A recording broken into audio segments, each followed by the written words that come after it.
은혜로운 찬양 대단히 감사합니다. 내일 모레면 설입니다. 설날 인사하겠습니다. 새해 복 많이 받으세요.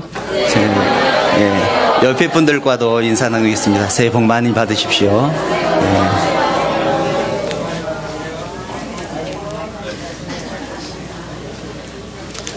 주님 전에 오신 사랑하는 성도님들 위해 주님의 축복이 풍성하게 임하시기를 축원합니다. 사람은 누구나 복을 받기를 원합니다. 그래서 우리나라는 양력 1월 1일에도 새해 복 많이 받으시라고 인사를 하고, 또 설날이 되면 새해 복 많이 받으세요 또 인사를 합니다. 얼마나 좋습니까? 이래도 복 받으라는 얘기고 또 절에도 복 받으라는 얘기니까 너무나 감사한 일이죠. 오늘 말씀의 제목은 복 있는 사람입니다.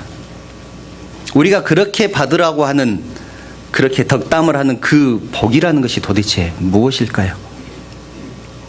오늘은 본문을 통해서 복 있는 사람은 어떤 사람인가 함께 생각해 보려고 합니다. 하나님께서는 아브라함을 부르실 때 복의 근원으로 부르셨습니다. 아브라함을 통하여 복을 받을 것이다 라는 말입니다. 내가 너로 큰 민족을 이루고 네게 복을 주어 내 이름을 창대하게 하리니 너는 복이 될지라, 그렇게 말씀합니다. 창세기 12장 2절을 보면 그렇게 말씀하죠. 옛날 성경에는 복의 근원이 될지라. 근원이라는 것이 무슨 뜻입니까? 거기에서부터 복이 흘러간다는 뜻입니다. 축복의 통로로 아브라함을 부르셨습니다. 축복의 통로가 무엇일까요? 창세기 12장 3절을 보면 축복의 통로에 대해서 설명을 하시는데 이렇게 말씀을 합니다. 너를 축복하는 자에게는 내가 복을 내리고 너를 저주하는 자에게는 내가 저주하리니 땅의 모든 족속이 너로 말미암아 복을 얻을 것이라 하신지라. 땅의 모든 족속이 너로 말미암아 복을 받을 것이다. 그래서 우리는 아브라함으로 말미암아서 복을 받은 사람들입니다. 그래서 아브라함을 믿음의 조상이다, 그렇게 부르는 것이죠. 아브라함에게 내려주셨던 그 축복이 계속 흘러나와서 우리들에게까지 임한 것입니다. 그렇다면 우리들은 어떻습니까? 우리들은 어떤 존재일까요? 이것은 함께 찾아보겠습니다. 갈라디아서 3장 29절입니다.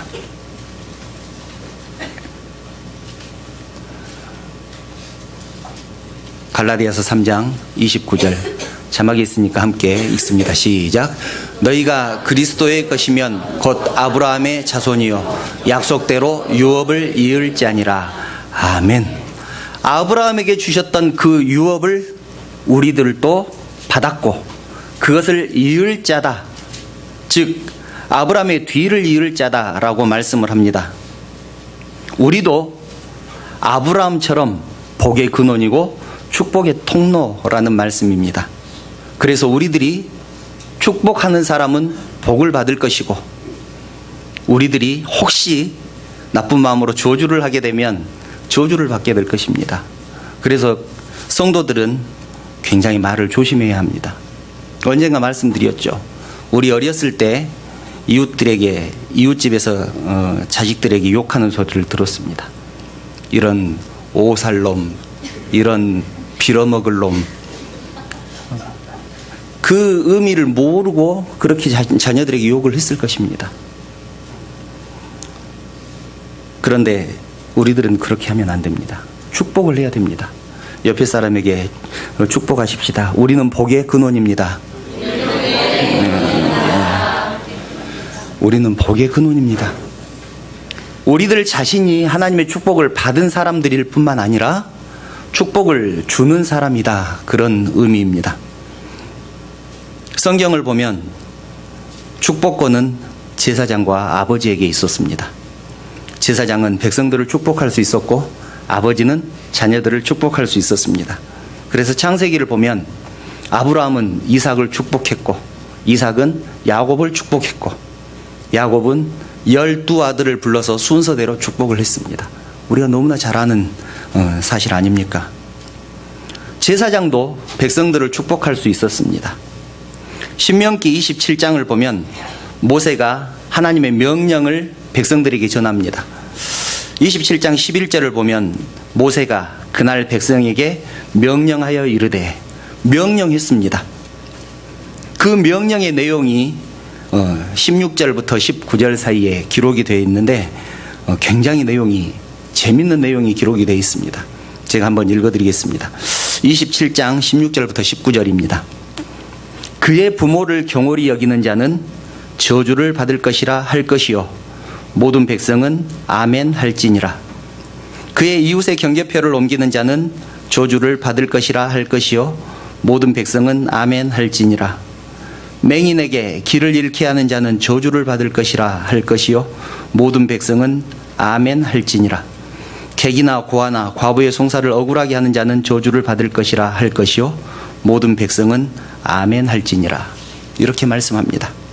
그의 부모를 경홀히 여긴 자는, 부모를 아무렇지도 않게 생각하는 자는, 쉽게 생각하는 자는, 쉽게 말해서 부모를 공경하지 않는 자는 저주를 받을 것이다. 그렇게 말씀합니다. 그 다음에 뭐라고 기록되어 있습니까? 모든 백성은 아멘 할지니라. 이 말씀이 굉장히 중요합니다. 명령을 하고 나니까 백성들이 아멘 하니라 라고 기록하고 있습니까?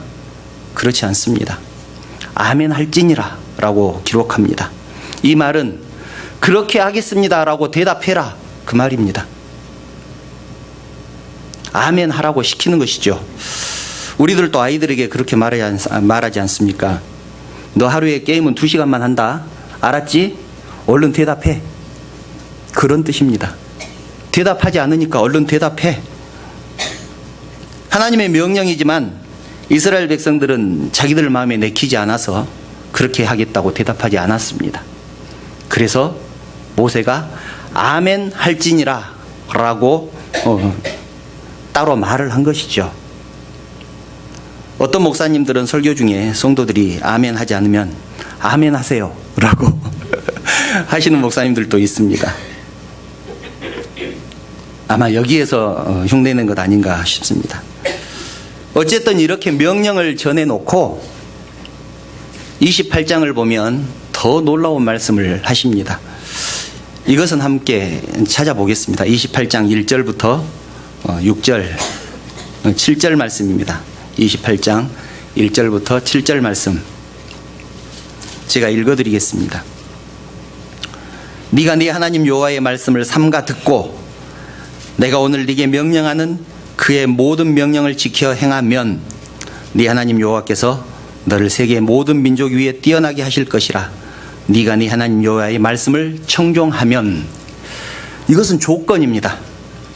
지금까지 말씀하신 그 모든 것을 지켜 행하면 이라는 조건이 붙습니다. 하나님께서 그렇게 말씀하셨습니다. 아까 말씀드린 것처럼 부모를 경홀히 여기지 말고 이웃의 경계표를, 땅을 이렇게 딱 재놓지 않습니까? 이것은 내 땅, 이것은 네 땅. 그것을 정해놓는 것이 경계표인데 그것을 몰래 옮기는 것입니다. 나쁜 짓이죠. 남의 땅을 훔치는 것 아닙니까? 그렇게 옮기는 자, 그러지 하지 말고, 맹인에게 길을 잃게도 하지 말고, 객이나 고아나 과부의 송사를 도와주고, 그러면 이라는 조건이 붙습니다. 이 모든 복을 네게 더할 것이다. 그러면서 3절 이하에는 축복의 내용이 기록되어 있습니다. 이런 복을 줄 것이다. 3절부터 제가 읽습니다. 성읍에서도 복을 받고 들에서도 복을 받을 것이며 네 몸의 자녀와 네 토지의 소산과 내 짐승의 새끼와 소와 양의 새끼가 복을 받을 것이며 내 광주리와 떡반죽 그릇이 복을 받을 것이며 네가 들어와도 복을 받고 나가도 복을 받을 것이라. 여호와께서 너를 대적하기 위해 일어난 적군들을 네 앞에서 패하게 하시리라. 그들이 한 길로 너를 치러 들어왔으나 네 앞에서 7길로 도망하리라. 이것이 축복의 내용입니다. 여러분들을 공격하러 대적들이 너를 치러 들어왔지만 7길로 도망갈 것이다. 하나님께서 그렇게 지켜주실 것이라는 약속입니다. 축복의 내용들이 너무 많으니까 건너뛰고 12절, 13절을 보면 우리가 정말로 좋아하는 축복의 말씀이 있습니다. 너무나 좋은 말씀이니까 한번 함께 읽어볼까요? 12절 13절 함께 읽습니다. 시작. 여호와께서 너를 위하여 하늘의 아름다운 보고를 여시사 네 땅에 때를 따라 비를 내리시고 네 손으로 하는 모든 일에 복을 주시리니 네가 많은 민족에게 구워줄지라도 너는 꾸지 아니할 것이라. 여호와께서 너희를 머리가 되고 꼬리가 되지 않게 하시며 위에만 있고 아래에 있지 않게 하시리니 오늘 너는 내가 오늘 내게 명령하는 내 하나님 여호와의 명령을 듣고 지켜 행하며. 아멘. 기도할 때도 많이 인용하는 성경 구절입니다. 저는 어렸을 때 할머니가 제 머리맡에서 저를 위해서 기도하는 기도를 들었습니다. 그때 이 기도를 하셨습니다.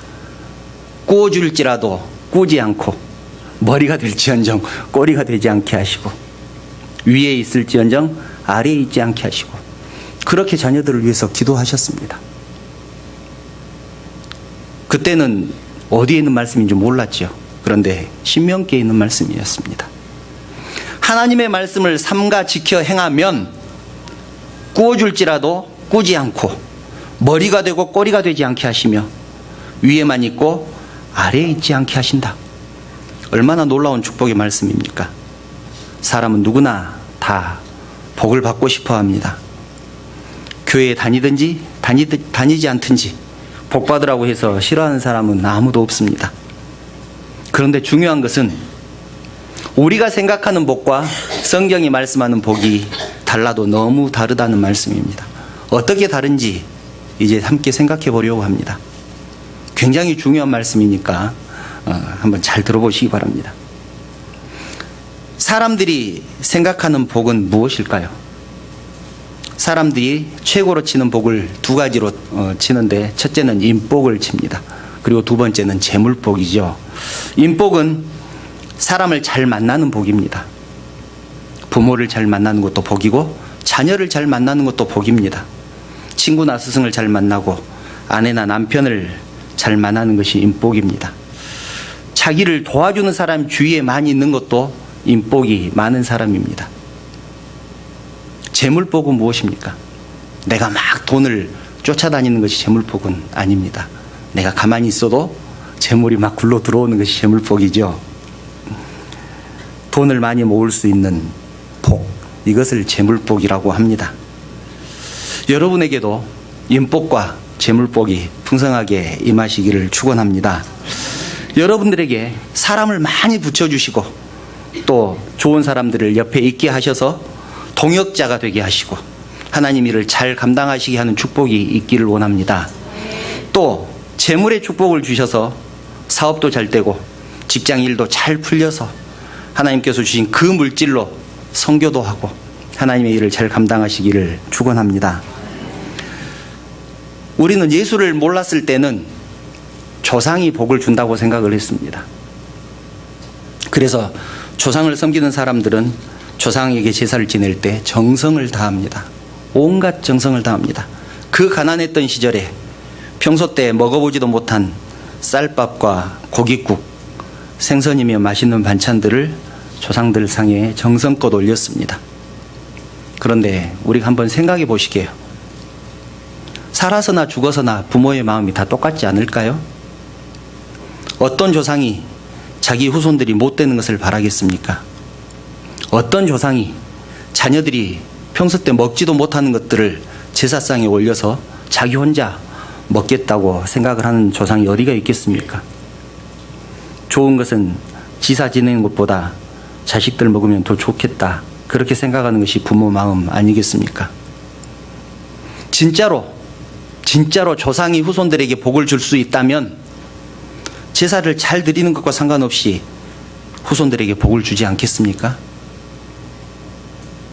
그런 의미에서 좋은 것으로 제사를 드려야만 후손에게 복을 준다고 말하는 것은 부모의 마음, 부모의 사랑을 욕되게 하는 것이라고 생각합니다. 여러분들은 어떻습니까? 만약 여러분이 죽어서 후손에게 복을 줄 수 있다면 제사를 어떻게 지내든지 상관없이 축복하지 않겠습니까? 여러분들이 복을 줄 수 있는 위치에 있다면 여러분들의 자녀들에게 어떻게 하시겠습니까? 그렇다면 우리 선조들은 조상을 잘 섬겨서 가난을 면했습니까? 질고와 고통, 그 무지한 세월을 다 면했습니까? 그렇지 못했습니다. 지지리도 가난하게 살지 않았습니까? 선교사들이 130년 전에 우리나라에 들어와서 우리나라 백성들의 실상을 적어놓은 기록이 있습니다. 뭐라고 적어놨는지 아십니까? 조선에 와서 조선 백성들을 보니 사람과 짐승 중간쯤 되어 보인다. 그렇게 기록을 해놨습니다. 사람같이 살지 못하고 있더라는 얘기입니다. 조상을 500년 동안이나, 유교가 들어온 이후로 조상을 500년 동안이나 섬겼습니다. 그랬는데 500년 동안 섬겼지만 사람같이 살지 못했다는 얘기입니다. 이것은 복을 주는 주체가 조상이 아니라는 증거입니다. 조상이 복을 주는 것이 아닙니다. 그렇다면 누가 복을 주며 어떤 사람이 복을 받을까요? 그리고 우리가 그토록 받고 싶어하는 그 복은 도대체 무엇일까요? 본문 1절은 세 가지를 말씀합니다. 복 있는 사람은 악인들의 꾀를 따르지 아니하며 죄인들의 길에 서지 아니하며 오만한 자들의 자리에 앉지 아니하고. 악인들의 꾀를 따르지 않는 것, 죄인들의 길에 서지 않는 것, 오만한 자들의 자리에 앉지 아니하는 것이 복이다. 그렇게 말씀합니다. 그런데 제가 히브리어를 찾아봤습니다. 도대체 복이 무엇인가? 찾아봤더니 우리가 생각하는 것과 전혀 관계가 없는 말씀이 기록되어 있습니다. 복이라는 말은 똑바로 걷는다 라는 의미가 있습니다. 정도를 간다. 좌로나 우로나 치우치지 않는다. 우리 기도할 때 그렇게 기도하지요. 하나님, 좌로나 우로나 치우치지 않게 해주시옵소서. 그것이 복입니다.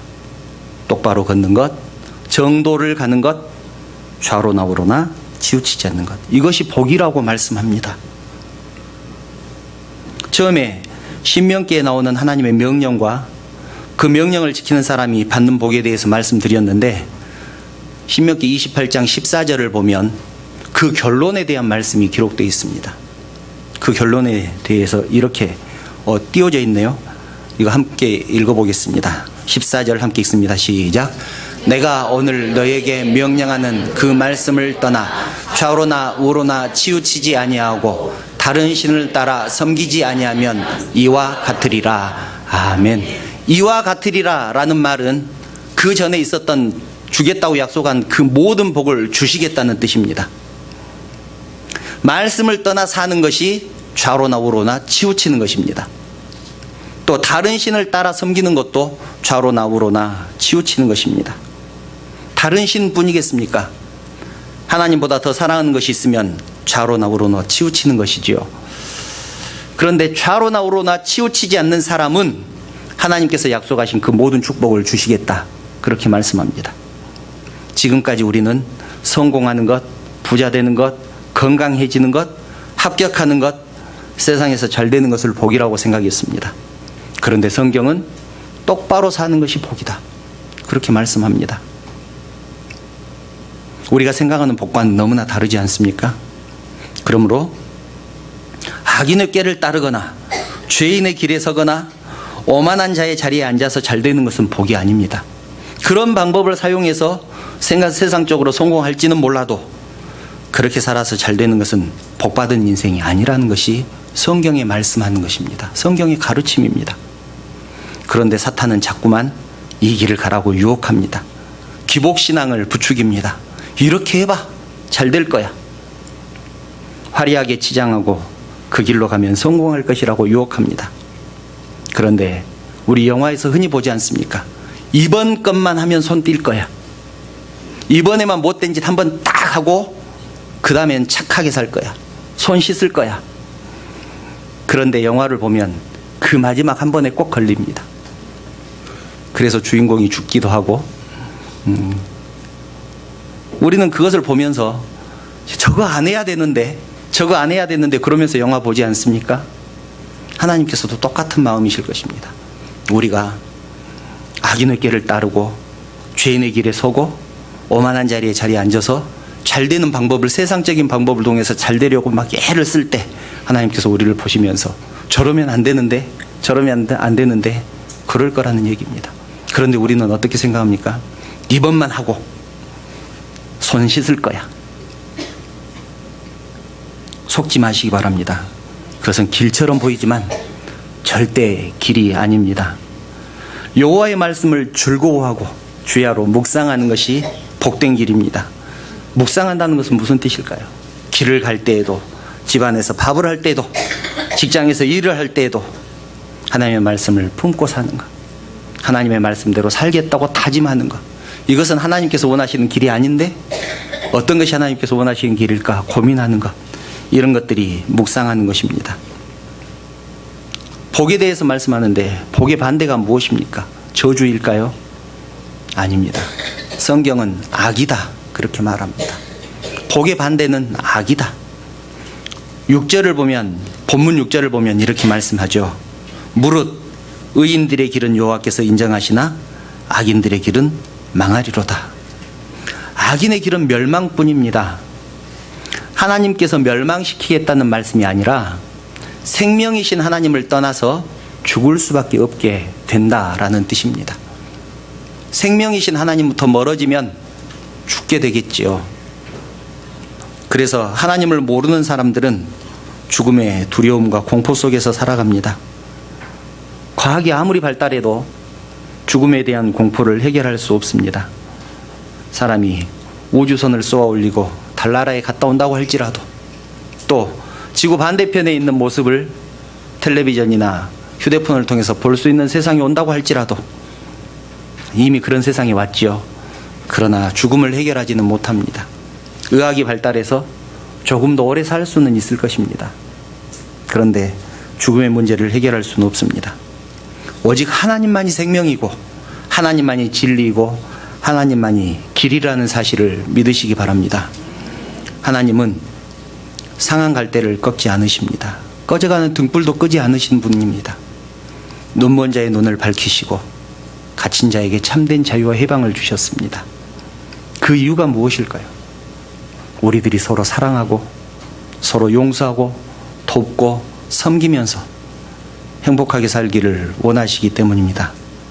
세상 사람들은 모이면 시기하고 질투하고 비판하고 흉보고, 사촌이 땅을 사면 배가 아프고, 그렇지만 예수님은 원수까지도 사랑하고 배고픈 자를 먹여주고 병든 자를 치유해주고 모든 죄를 70번씩 7번이라도 용서하라고 말씀하셨습니다. 이것이 정도를 걷는 것입니다. 이것이 바로 복입니다. 결론의 말씀입니다. 우리는 하나님을 통하여 복을 받은 사람들입니다. 그렇다면 복받은 인생은 어떻게 될까요? 복받은 인생이 어떤 축복을 받을까요? 3절입니다. 본문 3절 함께 읽어보겠습니다. 본문 3절 띄워주세요. 함께 읽습니다. 시작. 그는 시냇가의 신나무가 철을 따라 열매를 맺으며 그 잎사귀가 마르지 아니함 같으니 그가 하는 모든 일이 다 형통하리로다. 아멘. 그는 복받은 사람을 말합니다. 그는, 우리는 나무입니다. 그것도 시냇가에 심은 나무입니다. 그런데 여기서 기가 막힌 말씀이 저절로 시냇가에서 생겨난 나무가 아니고 시냇가에 심은 나무입니다. 척박한 땅에 심겨진 나무는 제대로 자랄 수가 없지요. 그래서 크게 될 수가 없습니다. 계절을 따라 꽃을 피울 수도 없고 제때에 열매를 맺을 수도 없습니다. 그런데 우리는 시냇가에 심은 나무입니다. 중요한 것은 저절로 시냇가에 생겨난 것이 아니라 일부러 시냇가에 누군가가 옮겨 심었습니다. 척박한 땅, 돌밭, 바위 틈 같은 곳에 있던 나무를 시냇가로 옮겨 심었습니다. 시냇가에 심은 나무는 어떻게 된다고요? 잎이 풍성해지기 위해서 노력하지 않아도, 열매를 맺기 위해서 애쓰지 않아도 저절로 잎사귀가 풍성해지고 철을 따라서 열매를 맺게 된다고 말씀합니다. 시냇가에 심은 나무는 철을 따라 열매를 맺고 그 잎사귀가 마르지 않을 것입니다. 하나님을 믿은 사람의 인생은 이와 같습니다. 어디서 왔는지 알 수 없는 인생, 그대로 주면 죽었을 인생, 죄와 허물로 영원히 죽었을 인생을 주님께서 옮기셨습니다. 주님 안으로 옮겨 심었습니다. 그래서 우리는 주님 안에서 다시 태어난 것입니다. 나무가 시냇가에 옮겨진 것처럼 성도로 다시 태어났습니다. 시냇가에 심은 나무가 저를 따라 열매를 맺으며 그 잎사귀가 마르지 아니한 것처럼 하나님을 믿는 인생도 언제나 풍성할 것입니다. 이것이 주님 안에서 복인 줄 믿습니다. 그 결과가 무엇입니까? 그가 하는 모든 일이 다 형통하리로다. 그가 하는 모든 일이 다 형통하리로다. 열매도 맺고 잎사귀도 마르지 않고 하는 모든 일이 다 형통한 것보다 더 큰 축복이 우리들에게 어디에 있겠습니까? 사랑하는 성도 여러분, 모르는 사람들은 기독교는 부모도 조상도 모르는 배은망덕한 종교라고 그렇게 욕을 합니다. 그러나 성경은 부모에게 순종하라고 분명하게 말씀합니다. 죽은 조상에게 잘하려고 하지 말고 살아계신 부모님에게 순종하시고 잘하시기 바랍니다. 그것이 하나님의 말씀대로 사는 것이고 정도를 걷는 것입니다. 우리들에게 있어서 진정한 복은 하나님이시고 하나님 뜻대로 사는 것입니다. 하나님이 우리와 함께 하시는 것이 복인 줄 믿습니다. 세상 사람들과 달리 새해 복 많이 받으십시오라는 인사 속에는 새해에도 주 안에서 정도를 걸으십시오, 새해에도 주 안에서 똑바로 사십시오 라는 말이 들어있다는 사실을 기억하시기 바랍니다. 올해도 의인들의 길은 여호와께서 인정하시나 악인들의 길은 망한다는 사실을 기억하시고 좌로나 우로나 치우치지 않는 인생, 정도를 걷는 믿음의 삶을 살아가시기를 주님의 이름으로 축원합니다. 기도드리겠습니다. 사랑하는 하나님, 하나님의 은혜를 진심으로 감사를 드립니다. 부족한 것들 하나님께서 구원하여 주셔서 하나님의 나라의 백성 삼아 주시니 진심으로 감사를 드립니다.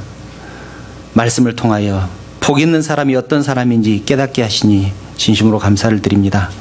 평생 살아가면서 정도를 걷게 하시고 하나님의 뜻을 행하게 하셔서 복 있는 인생이 되게 하여 주시옵소서.